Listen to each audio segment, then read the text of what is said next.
After you have reviewed all the elements for a scenario and entered all their options, you're ready to review the calculation results. To see the results, open a scenario definition element and click the Calculations button to open a page that shows the entire scenario in spreadsheet format. The calculation process begins by validating the scenario elements. When editing individual elements, many of the fields can be left blank so you can come back and fill them in later. But the pre-calculation validation will check to ensure that all essential values have been provided, as well as some logic checks, like making sure start years come before end years. If the validation routine finds any problems, the errors will be summarized so you can make the corrections and try again. When the scenario validation is successful, the results for the scenario will be displayed.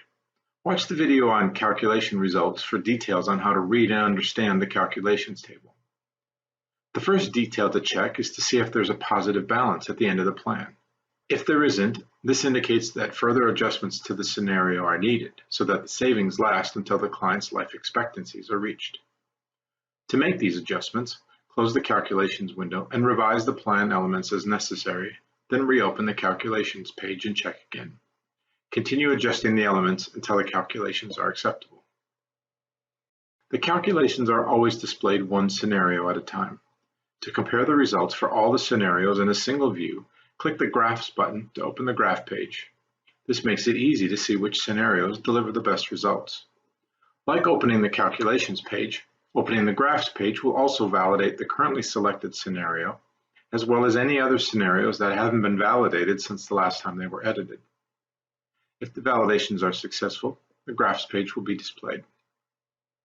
By default, all the scenarios are listed in the graph, with the scenarios listed below the graph. To temporarily remove a scenario from the graph, click the Hide button next to the scenario name. For any scenarios not currently on the graph, this button will have the caption Show. Just click that button to add the scenario back to the graph. To completely remove the scenario from the graph and scenario list, open the scenario element and set its graph sequence value to 0. There are a couple of details to note about the graphs page. First, the scenarios are color-coded to make them easy to identify on the graph. The color of each scenario is shown in the scenario listing below the graph. Second, if a scenario includes a bear market simulation, the line for that scenario is shown as a dashed line for the duration of the bear market. This makes it easy to point out the effects of the bear market to your clients. If you need to review all the elements in your plan, either to check all the inputs or discuss the elements with your clients, you could open them one by one and examine them. But an easier way to do this is to use the Summary feature.